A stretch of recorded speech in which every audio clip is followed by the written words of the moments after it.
Hello guys finally DU SOL के admission start हो गए हैं। देखो आपको एडमिशन फॉर्म कैसे फिल करना है, कितनी फ़ी आपको देनी है, डॉक्यूमेंट कैसे देने हैं, ठीक है। तो मैं आपको स्टेप बाय स्टेप आपको बता दूंगा कैसा भी रजिस्ट्रेशन करना है, ठीक है। तो यहाँ पे मैं सबसे पहले आप लोगों को बात करता हूँ एलिजिबिलिटी क्राइटेरिया क्या है। देखो ये सबसे इम्पोर्टेंट है, आपको एलिजिबिलिटी पढ़ना कोर्स की, ये कंपलसरी है। और एक चीज़ और, जिन्होंने CUT दिया है, क्या CUT के मार्क्स एप्लीकेबल होंगे या नहीं होंगे, सारी आपको क्लियर मैं बता दूंगा आप लोगों को, डोंट वरी। तो मैं सबसे पहले एडमिशन बुलेटिन मैंने डाउनलोड करा, उसमें UG का प्रोस्पेक्टस भी मेरे को अलग से मिलेगा, ठीक है। तो मैं यहाँ पे सबसे पहले पढ़ूंगा। देखो, the application for admission under graduate course in the department of school of university of Delhi. देखो यहाँ पे कुछ नहीं है, अभी यहाँ एडमिशन एलिजिबिलिटी की बात करता हूँ। देखो अगर आपको बैचलर ऑफ बिजनेस एडमिनिस्ट्रेशन करना है तो आपके लिए जो एलिजिबिलिटी है जनरल स्टूडेंट्स के लिए, देखो 65% क्लास 12th में होनी कंपलसरी है, चाहे आप किसी भी बोर्ड से पास आउट हो। और 60% आपको यानी 60% मैथमेटिक कंपलसरी है, मैथ में आपके नंबर कंपलसरी हैं आना, ठीक है। फॉर एग्जांपल आप सोशियोलॉजी मतलब जैसे आर्ट्स के स्टूडेंट्स होते हैं तो वो बैचलर ऑफ बिजनेस एडमिनिस्ट्रेशन के लिए अप्लाई, तो वो बिजनेस ऑफ इसके लिए अप्लाई नहीं करते, बिजनेस एडमिनिस्ट्रेशन के लिए अप्लाई नहीं कर सकते, ठीक है। अब OBC के लिए यहाँ पे 55.5% क्लास 12 में होना चाहिए और विद 45% आपकी मैथ में कंपलसरी है, ठीक है। तो मैथ में आपको कंपलसरी सब्जेक्ट है और जिन पे मैथ नहीं है तो वो अप्लाई नहीं कर सकते, ठीक है, BBA FIA के अंदर, ठीक है। अब मैं बात करता हूँ BMS के अंदर, ठीक है, बैचलर ऑफ मैनेजमेंट स्टडीज़। देखो आप जनरल स्टूडेंट आप, तो आपके लिए देखो 60% क्लास 12 में होना चाहिए और बोर्ड में, ठीक है, कोई सा भी बोर्ड हो, चाहे वो SBSE हो, हरियाणा, राजस्थान, कोई सा भी, ऑल इंडिया लेवल की बात कर रहा हूँ मैं, ठीक है। और 60% आपके मैथमेटिक्स में नंबर होने चाहिए। बाकी यहाँ आप स्क्रीनशॉट लेकर अगर आप किसी कैटेगरी से हो तो अपना देख सकते हो, OBC EWS का, SC ST का दे रखा है इन्होंने, और PWBD वालों को भी बता रखा है। अब मैं BCom ऑनर्स की बात करता हूँ, जनरल स्टूडेंट, उनके लिए 55% कंपलसरी है क्लास 12th में आना। फॉर एग्जांपल आपकी 54 आती है तो आप अप्लाई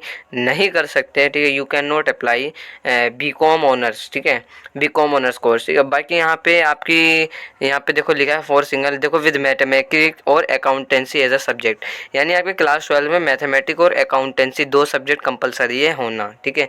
नहीं है तो you can not apply for BCom honours course, ठीक है। और BA ऑनर्स इंग्लिश की बात करूँ तो 65% होने चाहिए, और यहाँ पे लिख भी रखा है देखो 65% और above aggregate in any one of the qualifying exam with at least 75% in English. देखो आप BA ऑनर्स इंग्लिश के लिए अप्लाई कर सकते हो 65%, लेकिन 75% आपके इंग्लिश कोर सब्जेक्ट में होने कंपलसरी हैं। और अगर 65 इंग्लिश इलेक्टिव है आप पे या फंक्शनल इंग्लिश है तो 65% चल जाएगा, ठीक है। एटलीस्ट 1 लैंग्वेज इंग्लिश ओनली और 3 एकेडमिक सब्जेक्ट, तो बेस्ट 4 आपकी सब्जेक्ट होगी काउंट, लेकिन इंग्लिश कंपलसरी सब्जेक्ट है। अगर आप नॉर्मल इंग्लिश की बात करो तो 75% होने चाहिए, आप पे इंग्लिश इलेक्टिव है या फंक्शनल इंग्लिश है तो 65% होने चाहिए, ठीक है। और इंग्लिश कोर्स में 75% कंपलसरी है, जब भी आप BA ऑनर्स इंग्लिश के लिए अप्लाई कर सकते हो। काफ़ी बच्चे यही गलती करते हैं, बिना एलिजिबिलिटी पढ़े ही एडमिशन फॉर्म फिल कर देते हैं, ठीक है, तो ये चीज़ याद रखना। बाकी आप कैटेगरी से हो तो देख सकते हो आप लोग, ठीक है, SS लेके। मैं नीचे आता हूँ BA ऑनर्स पॉलिटिकल साइंस, ठीक है। तो यहाँ पे अगर आप जनरल स्टूडेंट हो तो आपकी एटलीस्ट 55% आपकी होनी चाहिए, ठीक है। देखो यहाँ लिख भी रखा है 55% in aggregate any one of the qualifying exam at least with 1 language plus 3 academic subject. अब यहाँ पे देखो बेस्ट फॉर कौन से सब्जेक्ट होते हैं। देखो 1 लैंग्वेज होती है, 3 इलेक्टिव सब्जेक्ट होते हैं। व्हाट इज इलेक्टिव सब्जेक्ट, देखो आप जब क्लास 12 में पढ़ते हो, फॉर एग्जाम्पल मैं देता हूँ एक, मेरे पे English, Hindi, economics, political science, history, geography. तो यहाँ पे अगर मेरे क्या नाम है इंग्लिश और हिंदी, यानी ये 2 लैंग्वेज है, इन 2 लैंग्वेज में से कोई मैं एक ही लैंग्वेज अडॉप्ट करूँगा, ठीक है, कोई सी भी एक लैंग्वेज जैसे लिखी हुई है इसमें, तो मैं मान लेता हूँ इंग्लिश में मेरा अच्छे नंबर है तो मैं इंग्लिश एक ऐड कर दूंगा। बाकी में जो 3 सब्जेक्ट हैं, जो बेस्ट 3, जैसे इकोनॉमिक्स या हिस्ट्री या ज्योग्राफी या पोल साइंस, इन 3 में से मेरे ज्योग्राफी में ख़राब नंबर आए तो मैं हिस्ट्री और इकोनॉमिक्स और पोल साइंस, ये 3 सब्जेक्ट को ऐड करके इनके मार्क्स और जो एक लैंग्वेज है मेरी इंग्लिश, उसे ऐड करके, यानी 4 सब्जेक्ट मेरे हो गए। इनकी जो भी परसेंटेज बनेगी वो मेरी बेस्ट 4 परसेंटेज होगी, फिर मैं BA ऑनर्स पॉलिटिकल साइंस के लिए अप्लाई कर दूँगा। अगर मेरी अगर मेरी 50% से ऊपर बैठ रही है तो मैं अप्लाई कर सकता हूँ। बीए प्रोग्राम के लिए देखो क्या है, देखो यहाँ लिखा है the candidate must have passed in class 12, बस आप खाली पास होने चाहिए, ठीक है। नो एलिजिबिलिटी की इतने नंबर होने चाहिए और इक्विवेलेंट एग्जामिनेशन फ्रॉम सिंगल किसी भी बोर्ड से पास आउट होना चाहिए। For qualifying exam please see point. देखो आपको मैं बता दूंगा अभी बुलेटिन कैसे डाउनलोड करना है, डोंट वरी, ठीक है। बीकॉम प्रोग्राम की बात करते हो, बीकॉम प्रोग्राम में भी द कैंडिडेट मस्ट हैव, देखो बीकॉम और बीए प्रोग्राम दोनों में बस आप पास हो, बीए प्रोग्राम और बीकॉम प्रोग्राम दोनों में बस आप पास होने चाहिए, सारी बात खत्म, ठीक है। बीए ऑनर्स इकोनॉमिक्स के लिए देखो कैंडिडेट जो है 60% आपकी होने चाहिए क्लास 12 में और कोई से भी बोर्ड से, लेकिन मैथमेटिक्स देखो कंपलसरी है, बेस्ट 4 में ऐड करना है। देखो लिखा भी है 60% होने चाहिए with mathematics as a subject, ठीक है। तो ये है। बाकी एज की बात कर लूँ तो यहाँ पे कोई एज बार नहीं है। यहाँ देखो as per the audience of Delhi University there is no age bar, ठीक है। तो कोई एज बार नहीं है यूजी यानी अंडर ग्रेजुएट, पीजी यानी पोस्ट ग्रेजुएट कोर्सेज के लिए। तो आपकी अगर एज 32 साल भी है तो यू कैन अप्लाई, क्योंकि यहाँ पे कोई एज लिमिट नहीं है। रिलैक्सेशन और कंसेशन देखो क्या है यहाँ पे, अगर आप SC ST हो तो रिलैक्सेशन मिलता है, ठीक है। The minimum eligibility require for SC ST candidate will must have pass the qualifying school degree examination, बाकी आप पढ़ सकते हो, ठीक है। तो मैंने जनरल स्टूडेंट्स की बात कर ली। अब मैं बात करता हूँ एडमिशन फॉर्म कैसे फिल करना है। ओपन लर्निंग, ठीक है। देखो SOL, देखो सबसे पहले आपको क्या करना है, आपको ये वेब मेरे चैनल पे दिख रहा होगा लिखा हुआ SOLADMISSION.SAMARTH.EDU.in। इस पे जब जाओगे तो आपको एडमिशन 2020 में लिखा होगा गूगल पे, तो उस पर विजिट करना। फिर उसके बाद आप नीचे आना, यहाँ पे आपको मिलेगा welcome to the school of open learning admission portal, ठीक है। अब यहाँ को आपको प्रोस्पेक्टस पढ़ना है तो प्रोस्पेक्टस पढ़ सकते हो, और बाकी एडमिशन रिलेटेड क्वेरी है तो पूछ भी सकते हो, प्रोस्पेक्टस यहाँ है, ठीक है। अब मैं नीचे स्क्रॉल करता हूँ, यहाँ पे कुछ गाइडलाइंस में पढ़ लेता हूँ। गाइडलाइंस क्या है, देखो आप लोगों को पता होगा दिल्ली यूनिवर्सिटी ने न्यू एजुकेशन पॉलिसी इम्प्लीमेंट कर दी है, ठीक है, DU के अंदर। तो अगर आप DU में जानते होंगे तो जो NEP आई है उसमें कोर्स का स्ट्रक्चर पूरी तरीके से बदल चुका है। ये कोर्स स्ट्रक्चर में क्या क्या चीज़ें हैं, जैसे पहले G सब्जेक्ट होते थे, क्या वो अभी भी है? देखो है, लेकिन अभी एक सब्जेक्ट और ऐड हुआ है, वैल्यू एडिशन कोर्स। तो इन सबसे फ़ायदा क्या है, मैं अभी धीरे धीरे सारी वीडियो ले आऊँगा, सारी क्लियर कर दूंगा। अभी चाहे आप फिल मत करो फॉर्म, और भी वीडियो में आ जाएंगी 2 दिन के अंदर, यानी कल भी आ जाएगी वीडियो, ठीक है। तो डोंट वरी, फॉर्म बस मैं बता देता हूँ कैसे फिल करना है। और एक चीज़ मैं यहाँ वीडियो शुरू करने मतलब फॉर्म फिलअप करने से पहले एक चीज़ बता दूँ, एलिजिबिलिटी ज़रूर चेकआउट कर लेना, ठीक है। काफ़ी बच्चे 45% होते हैं क्लास 12 में, अप्लाई कर देते हैं, तो उनकी गलती है वो, ठीक है। तो बाकी मैं नीचे आता हूँ, देखो यहाँ पे यही लिखा है DU ने UGCF जो 2022 NEP जो है तो वो आ चुकी है। बाकी यहाँ पे क्या क्या चीज़ें हैं, देखो as per distance education board guideline CUET is not mandatory for the candidate to take admission in department या school.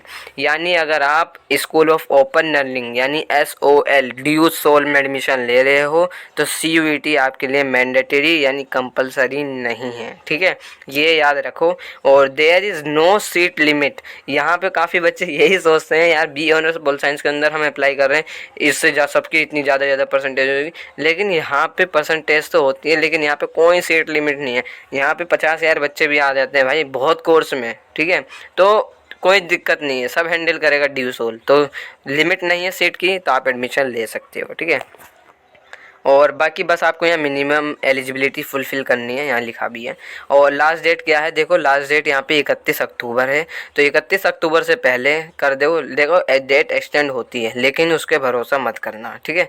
Please do not wait for the last date, देखो लिख भी रखा है। बाकी यहाँ पे प्रोग्राम और फीस अमाउंट की बात करूँ, देखो प्रोग्राम्स की अगर मैं बात करूँ तो यहाँ पे अगर आप BCom ऑनर्स करना चाह रहे हो तो यहाँ पे लिखा भी देखो 6,410 रुपये आपकी फ़ीस है। BCom ऑनर्स कर रहे हो तो आपकी फ़ीस जो है 5,910 रुपये है। और अगर आप देखो BA ऑनर्स इंग्लिश कर रहे हो तो आपकी फ़ीस है 6,410 रुपये। BA ऑनर्स पोल साइंस कर रहे हो तो 6,410 रुपये आपकी फ़ीस है। अब मैं नीचे स्क्रॉल करता हूँ, BA ऑनर्स इकोनॉमिक्स 6,410, और बैचलर ऑफ मैनेजमेंट स्टडी आपको करनी है तो 16,100 रुपये आपकी फ़ीस है, ठीक है। और BBA FIA करना है तो 16,100 रुपये। अब यहाँ पे PWBD कैटेगरी क्या है, इनकी फ़ीस 130 रुपये ऑल कोर्सेज। यानी अगर आप बी ऑनर्स BFA यानी आप अगर मतलब एलिजिबिलिटी आपको फिलअप करनी है पूरी, और लेकिन अगर आप कैटेगरी से हो PWBD तो आपकी फ़ीस 130 रुपये यहाँ लिखा भी है। देखो मैं पढ़ के बता भी देता हूँ।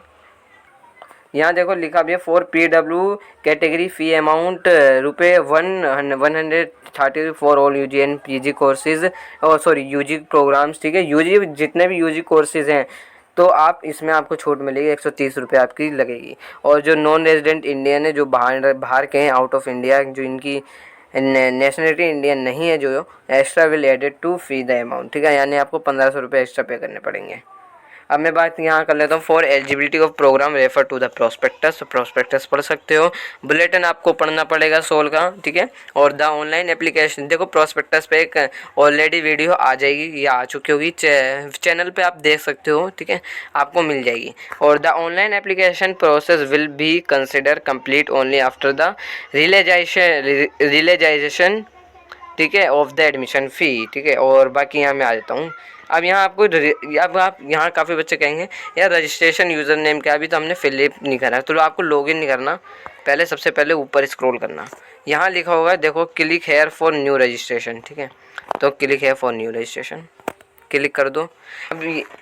अब यहाँ पे जब मैं क्लिक हेयर करता हूँ तो यहाँ पे क्या पूछता है, यहाँ देखो बोलता है सबसे पहले इंपॉर्टेंट इंस्ट्रक्शन में पढ़ लूँगा, name and other detail entertain by applicant need to the same.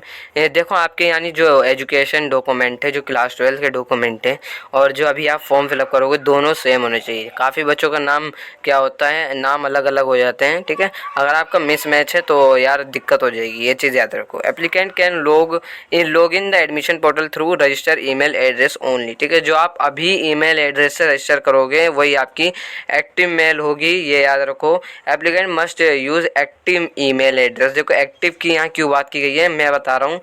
Due soul में एक्टिव मेल में ही आपकी सारी चीज़ें आती हैं। एक्टिव मेल में अगर कोई इन्फॉर्मेशन है, एग्जामिनेशन फॉर्म है, एकेडमिक कुछ चीज़ एकेडमिक भी आ रही है तो आपको मेल पे बताया जाता है, ठीक है।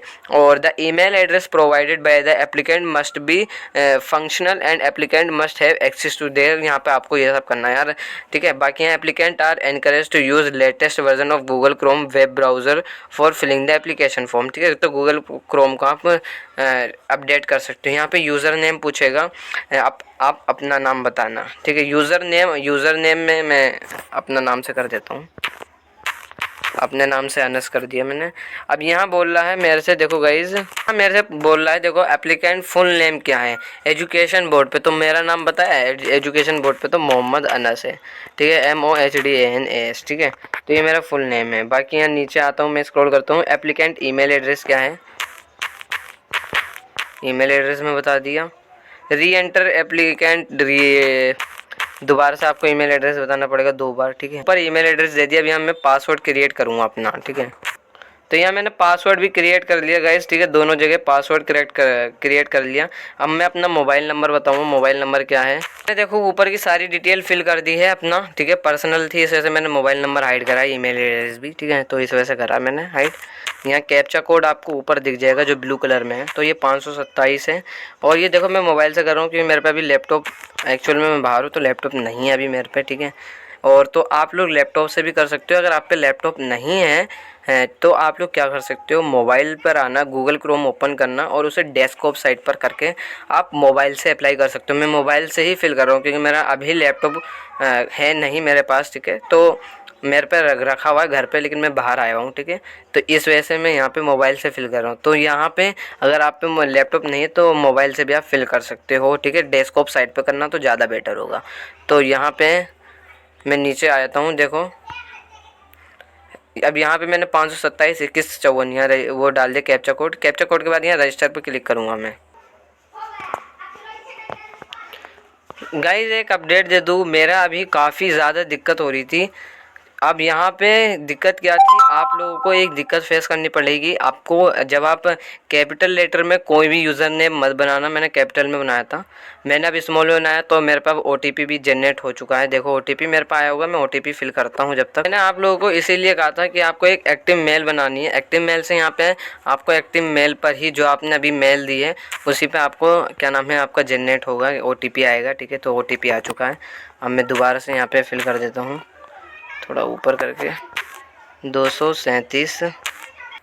अब यहाँ देखो गाइज, यहाँ पे अगर आपको OTP नहीं आया तो रीसेंड OTP कर सकते हो, वरना सबमिट OTP कर दो। मैं सबमिट OTP कर देता हूँ। ठीक है, जब मैं यहाँ पर आता हूँ तो यहाँ लिखा है अकाउंट वेरीफाइड सक्सेस। यहाँ देखो अकाउंट वेरीफाई सक्सेसफुली लिखा है, please log in to start your application process. Message भी आ चुका है, ये देखो मेरे पे, dear Mohammad Anas, thank you for registering with school of open learning university of Delhi, your user ID Anas and password भी मेरे को बता रखा है। मैंने दोनों चीज़ें हाइड कर रखी है। ठीक है, तो ये ज़िंदगी भर काम आएगी। ठीक है, क्योंकि आपको लॉग इन करना पड़ता है ड्यूसोल में बार बार। अब मैं जब यहाँ आता हूँ तो यहाँ पे आप कुछ नहीं, अब यहाँ पे आप नीचे स्क्रॉल करना, यहाँ अपना यूज़र नेम बता देना, यूज़र नेम क्या है। तो मैं दोनों पे यूज़र नेम और वो दोनों बता के यहाँ पे अब अपना कैप्चा कोड बताऊँगा। अब मैं यहाँ लॉगिन कर देता हूँ। अब मैं लॉगिन करता हूँ तो यहाँ लिखा है देखो, welcome to department of distance and continue education board. यहाँ पे आप लोग पढ़ सकते हो। ठीक है, there is no seat limit लिखी है यहाँ पे। ठीक है, नो सीट लिमिट लिखी है यहाँ पे, आप लोगों को दिख जाएगा। और यहाँ पे जब नीचे स्क्रॉल करोगे तो इसकी लास्ट डेट जो है 31 अक्टूबर है। 31 अक्टूबर से पहले आप लोगों को रजिस्ट्रेशन करना है। और प्रोग्राम की एलिजिबिलिटी आप लोग सबसे पहले पढ़ लेना। ठीक है, यहाँ एलिजिबिलिटी दोबारा से आप लोगों को दिखा देगा हर प्रोग्राम की। और कोर्स की फ़ीस यहाँ पे देखो, प्रोग्राम में यहाँ देखो BCom ऑनर्स 6,410 रुपये फ़ीस है, BCom की 5,910 रुपये फ़ीस है, BA ऑनर्स इंग्लिश की फ़ीस 6,410 है, BA ऑनर्स पॉलिटिकल साइंस 6,410 और BA प्रोग्राम 5,910 रुपये BA प्रोग्राम की फ़ीस है। BA प्रोग्राम में काफ़ी कॉम्बिनेशन है, तो अप्लाई कर सकते हो। PWD BD वाले जो हैं उनकी 130 रुपये फ़ीस है ऑल UG प्रोग्राम्स की। लेकिन ये चीज़ याद रखना, आपको एक डॉक्यूमेंट दिखाना पड़ेगा कि आप हो इस कैटेगरी में। बाकी यहाँ admission all UG programme academic session 2022-23 का, यहाँ पे आप लोग कुछ नहीं, यहाँ लिख देना I have read the important information. ये इंपॉर्टेंट इन्फॉर्मेशन मैंने पढ़ ली है। यहाँ सबमिट कर देना, सबमिट पे क्लिक करना। ठीक, जब मैं सबमिट पे क्लिक करता हूँ तो यहाँ मेरे से पर्सनल डिटेल पूछेगा, जो मेरा फर्स्ट नेम है, मिडिल नेम है, लास्ट नेम है, क्लास 12th की। ठीक है, date of birth, gender, mother name, father name, category मुझसे पूछेगा, मेरा ब्लड ग्रुप क्या है ये भी पूछेगा, मैरिटल स्टेटस क्या है। ये देखो मैरिटल स्टेटस क्या होता है, आप शादीशुदा हो या नहीं। मैरिटल स्टेटस में आप लोगों को क्या कर देना, देखो मैं मैरिड नहीं हूँ, मैं सिंगल हूँ, आई एम सिंगल। ठीक है, पर्सनल वाली में आप लोग नो कर देना। ठीक है, अगर आप PWD वाले नहीं हो और मोबाइल, और फिर आपको मोबाइल नंबर शो होगा, अल्टरनेट मोबाइल नंबर आप ज़रूर देना। अल्टरनेट और ईमेल आपकी आ जाएगी, अल्टरनेट ईमेल आप दे सकते हो अपने भाई बहन की। और वार्ड कोटा के लिए अप्लाई करे हो, नहीं तो नो कर देना। नेशनलिटी क्या है, आप इंडियन हो, बाहर से हो, मैं इंडियन हूँ। एड्रेस आप दे देना, यहाँ एड्रेस पे क्लिक करना। बैंक की पर्सनल डिटेल होनी चाहिए आपकी। ठीक है, यहाँ देखो लिखा है ऑफ सेल्फ या पेरेंट्स ओनली। ठीक है, तो यहाँ आप अपनी यहाँ बता देना। और इनकम और फाइनेंशियल असिस्टेंस पूछेगा, do you belong to below poverty line, तो देखो मैं नहीं हूँ। ठीक है, बिलो पॉवर्टी लाइन के नीचे नहीं हूँ। एम्प्लॉयमेंट स्टेटस क्या है, मैं आप एम्प्लॉय हो या नहीं हो, मतलब काम धंधा करते हो या नहीं, तो मैं अनएम्प्लॉयड हूँ। डिफेंस एम्प्लॉय में आप क्या करना, नो कर देना। ठीक है, या कर भी सकते हो। फैमिली इनकम क्या है आपकी, देखो फैमिली इनकम में लेस देन 1,000 बता देता हूँ। ठीक है, और अवेल फ़ी कंसेशन येस और नो, तो आप कर सकते हो, मैं नो कर देता हूँ। Need financial assistance, financial assistance आपको ज़रूरत है या नहीं, तो नो कर दूंगा मैं, नहीं मेरे को इतनी ज़रूरत नहीं है। और मिसक्लेनियस डिटेल पूछेगा, आपकी कंप्यूटर नॉलेज है आपको, तो मेरे को थोड़ी बहुत है, मैं यस कर देता हूँ। Use of internet, internet use करते हो, यस। ठीक है, कंप्यूटर एट होम, आपके घर में कंप्यूटर है तो नो कर देना, मेरे घर में है तो मैं यस कर देता हूँ, लैपटॉप है मेरे में। ठीक है, तो आप अपने हिसाब से करना, मेरे हिसाब से मैं अपने हिसाब से फॉर्म फिल करके बता रहा हूँ। ठीक है, आपको पढ़ के बता रहा हूँ। कोर्स के स्ट्रीम क्या है आपके, देखो आप आर्ट्स से थे, साइंस के थे, कॉमर्स के, मैं आर्ट्स से था, क्लास 12th। यहाँ पे your preference to receive study material ठीक है। प्लीज़ टिक एनी, देखो please tick any one from the item given below, ठीक है। तो यस, या सॉफ्ट कॉपी चाहिए आपको हार्ड कॉपी? हार्ड कॉपी आपको चाहिए होगी तो आपको ड्यू सोल जो नॉर्थ कैंपस में है विश्वविद्यालय नियरेस्ट मेट्रो स्टेशन है, वहाँ जाके लेनी पड़ेगी। सॉफ्ट कॉपी चाहिए तो सॉफ्ट कॉपी पे क्लिक कर सकता, सब हार्ड कॉपी पे क्लिक करना। मैं हार्ड कॉपी इसलिए कर रहा हूँ, आप जाके वहाँ से विजिट कर सकते हो, क्योंकि सॉफ्ट कॉपी तो आप वेबसाइट से भी ले सकते हो। ऑलरेडी मैंने वीडियो बना रखी है सॉफ्ट कॉपी कैसे डाउनलोड करते हैं, ठीक है। अवेल बुक बैंक फैसिलिटी आपको चाहिए, नो कर देता हूँ मैं, बाकी आपके ऊपर ही यस कर सकते हो। मेरा फुल नेम बता देगा, मेरा फुल नेम क्या है, फर्स्ट नेम क्या है, ठीक है। तो यहाँ मेरा मिडिल नेम बता देगा, लास्ट नेम बता देगा, जो भी है आपकी सारी डिटेल आ जाएगी, डेट ऑफ बर्थ भी आ जाएगी। बाकी यहाँ चेकआउट कर सकते हो, ये सारी चीज़ें आप चेकआउट कर लेना, ये इन्फॉर्मेशन सही है या नहीं। अगर आपको कुछ गलती लगती है तो आप इसे दोबारा से ठीक कर सकते हो। अगर ये गलती आपने कर दी, आगे बढ़ गए, तो आपका ये फॉर्म फिलअप माना जाएगा, ठीक है। फिर आप चेंज नहीं कर सकते, ये चीज़ याद रखो। तो एडिट विंडो पे एडिट कर सकते हो, बाकी आप नेक्स्ट विंडो पे क्लिक कर सकते हो। तो मैं नेक्स्ट कर देता हूँ। यहाँ मेरा एजुकेशन बैकग्राउंड पूछे, क्लास 12 में बोर्ड का नाम क्या था। यहाँ मेरा CBSE था बोर्ड का नाम। क्लास 12 में बोर्ड का रोल नंबर क्या था, मैं कुछ भी बता देता हूँ, क्योंकि मैं ऐसे ही फिल कर रहा हूँ आप लोगों को बताने के लिए, ठीक है। तो यहाँ मैं CBSE फिल कर देता हूँ। बाकी यहाँ मेरा ईयर ऑफ पासिंग पूछेगा, ईयर ऑफ पासिंग कब हुए पास आउट, तो यहाँ मैं हुआ 2022 में, ठीक है। आप जब भी पास आउट हुए तो आप बता देना, वैसे तो मैं 2020 में पास आउट हुआ था, ठीक है, लेकिन मैं 2022 बता देता हूँ कि मैं अभी पास हूँ। तो यहाँ सबमिट कर दूँगा मैं, चेकआउट कर लेना, ध्यान से सही से फिल करना। यहाँ मैं आता हूँ, अब यहाँ मुझसे पूछेगा बोर्ड का नाम क्या है आपका, देखो तो मैं बोर्ड के नेम में यहाँ फिल कर देता हूँ, CBSE था मेरा बोर्ड का नाम, सेंट्रल, ठीक है। CBSE में देख लेता हूँ, ठीक है। तो सेंट्रल था। रिजल्ट आपका स्टेटस क्या है, पास हो या नहीं, फेल हो, मैं तो देखो पास हूँ। बोर्ड का रोल नंबर आप बता देना, तो बोर्ड का रोल नंबर मैं बता देता हूँ, ठीक है। अब बोर्ड का रोल नंबर के बाद ईयर ऑफ पासिंग बता देना, 2020 या 22 कर देता हूँ। स्कूल कोड क्या था आपका, तो स्कूल का कोड आपके रिजल्ट पे लिखा होता है, ठीक है।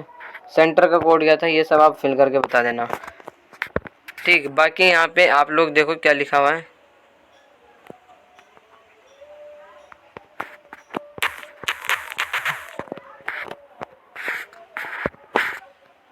अब यहाँ जब सेंटर कोड हो जाएगा तो यहाँ बताएगा आपका सब्जेक्ट टेकन आपका कौन सा था। देखो क्लास 12 में आप पे कौन कौन सा था, अकाउंटेंसी था या नहीं था, ये सारे पूछेंगे सब्जेक्ट, तो मैं यहाँ फिल कर देता हूँ। अब यहाँ देखो आपको अपनी सारी डिटेल देनी है, बेस्ट 4 कितने हैं, बेस्ट 5 कितने हैं, ये देखो आपको मार्क्स ऑब्टेन 7 सब्जेक्ट में कितने करे यहाँ, ठीक है। यहाँ 6 सब्जेक्ट कौन सा था, नहीं था, नो कर देना आप पे, नहीं था अगर, क्योंकि 6-7 सब्जेक्ट नहीं होते काफ़ी बच्चों के, ठीक है। क्लास 10 की डिटेल पूछे, क्लास 10 की डिटेल आप फिल कर देना। एडिशनल डिटेल में name of school last attend, आपने कौन सा स्कूल लास्ट अटेंड करा था, ये सब फिल कर देना, ठीक। फिलअप करते हुए दिख जाएगा।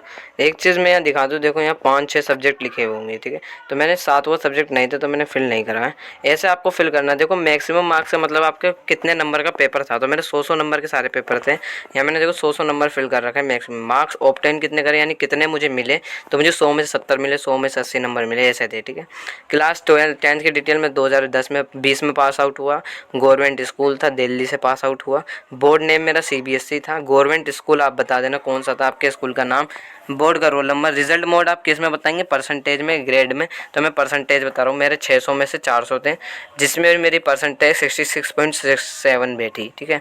एडिशनल में आप फिल कर देना। या Hindi language studies up to का मतलब देखो क्या है, ये पूरा जो लिखा हुआ है अप टू, इसका मतलब ये है कि आपने हिंदी कब तक पढ़ी, तो मैंने क्लास 12 तक हिंदी ही पढ़ी है। अब यहाँ आप have you studied any of this language, यानी आप इंग्लिश पढ़ना चाह रहे हो, यस मैं इंग्लिश पढ़ना चाहता हूँ, तो यहाँ लिख दो। यहाँ इंग्लिश आपने कब तक पढ़ी, 10 तक पढ़ी, 12 तक, देखो पढ़ी तो मैंने 10 12 दोनों में ही है, ठीक है। तो मैं बोथ कर देता हूँ यहाँ, बोथ में, ठीक। यहाँ पूछेगा 10th में आपकी कितनी परसेंट थी बोर्ड में, तो 10th में मेरे देखो 70 थे, तो 12th में मेरे इंग्लिश में 92 थे, ठीक है। तो मैं यहाँ क्लिक कर देता हूँ, ठीक है।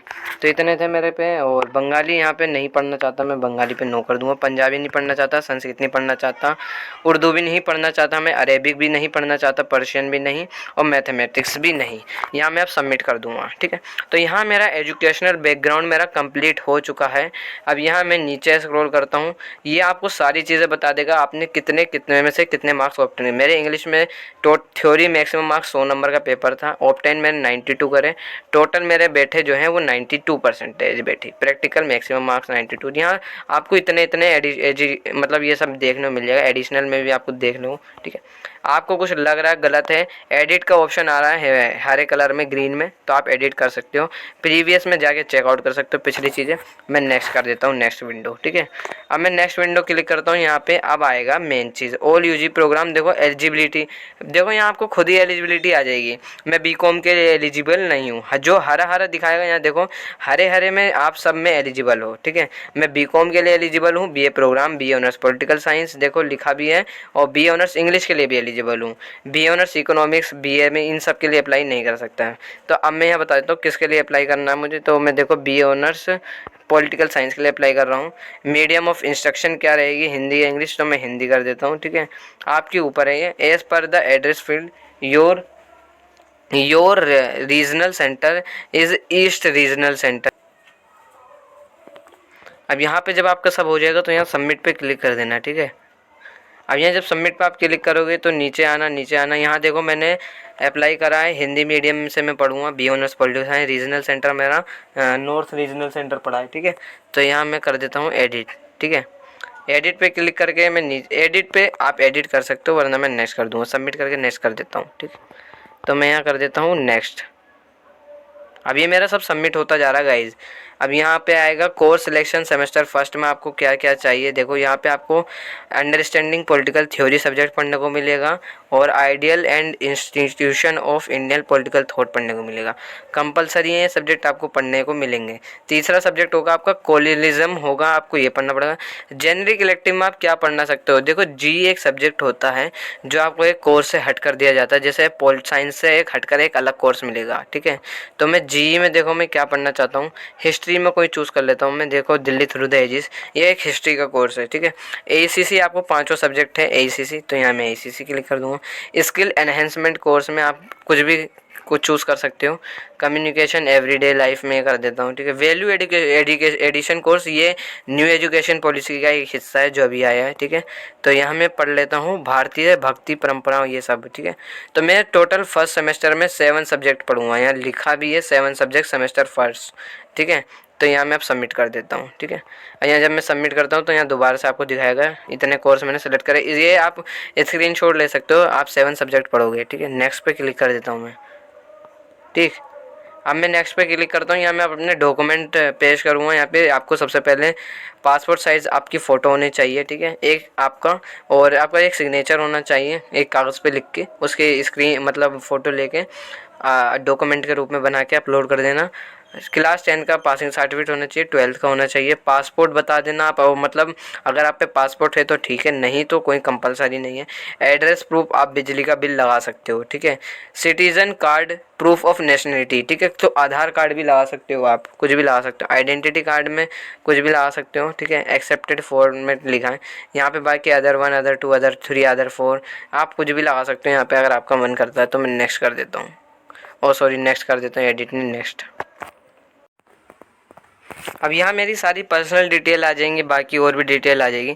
आप यहाँ पे देखो, यहाँ पे आपको दिख जाएगा मॉडिफाई द सिलेक्शन, आप कर सकते हो, आपको कोई मॉडिफाई करना है, क्योंकि आप पेमेंट अगर हो गई डन आपकी तो ये जितनी डिटेल है आपकी फाइनल मानी जाएगी, ठीक है। नेशनलिटी मेरी इंडिया है, यहाँ पे आप सारी चेकआउट आराम से और अच्छे से देखना, ठीक है। और मैं नीचे स्क्रॉल कर दूँगा, यहाँ पे मैं आई एग्री पे क्लिक कर दूँगा, बाकी यहाँ accept and proceed for payment, इस पर क्लिक करूँगा। जो मेरी कोर्स की फ़ी है 6410 या 6510 या जो भी मेरी कोर्स की फ़ीस है वो मेरे को शो हो जाएगी, उसे मैं पे कर दूंगा। उसके बाद में आपका अपना एसएस भी ले सकते हूँ, और पीडीएफ आप लोग डाउनलोड कर लेना, ठीक है। उस पीडीएफ को डाउनलोड करने का तो आपको काम आएगा। तो ये पूरा प्रोसीजर है एडमिशन का। और एक चीज़ याद रखो, कोर्स एलिजिबिलिटी चेकआउट ज़रूर करना। बाकी अगर आपको कोई क्वेरी है तो मुझसे फ्रीली इंस्टाग्राम पे पूछ सकते हो, ठीक है। और इंस्टाग्राम आईडी मैंने नीचे डिस्क्रिप्शन में दे रखी है। अब काफ़ी बच्चे कह रहे हैं भैया ये बताओ कि प्रोस्पेक्टस क्या है, पढ़ के बता दो। तो प्रोस्पेक्टस की देखो, अगर हो सकता है तो मैं वीडियो ले आऊँगा, पूरी कोशिश रहेगी वीडियो लाने की। लेकिन एडमिशन फॉर्म कैसे फिल करना है मैंने आप लोगों को इस वीडियो में अच्छे से बता दिया है, ठीक है। और CUET कंपलसरी नहीं है ड्यू सोल के अंदर, ठीक है, किसी भी बोर्ड से हो आप, ठीक है, पास आउट 12th में, ठीक। तो बाकी अगर आपकी कोई क्वेरी है फ्रीली इंस्टाग्राम पे मुझसे पूछ सकते हो।